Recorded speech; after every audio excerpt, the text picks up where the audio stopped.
Paano nga ba maging isang kabit? As in, kahati sa isang pagmamahal ng isang nilalang na meron ng pananagutan sa buhay. Kabit, pangalawang prioridad niya sa kanyang kasalukuyang mundo. Tagasalo ng tira-tirang lipog, aliwan tuwing may sigalot sa kanyang totoong pamilya. Kumbaga, pangatlong unan sa takamang matrimonyal. Tigaligpit ng mga latak ng damdamin habang nakatagos sa madilim na sulok ng kanyang buhay. Ganun, kasi tinatago, di ba? Pagkabit ka, ikaw ang kontrabida, ang mga agaw. Dapat matibay rin ang anip mo dahil malamang ikaw ang magpapaubaya sakaling sabunutan ang usapan.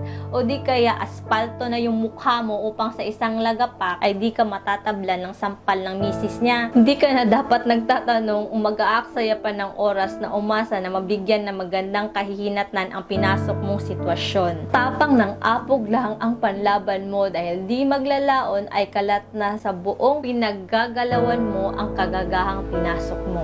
Peace.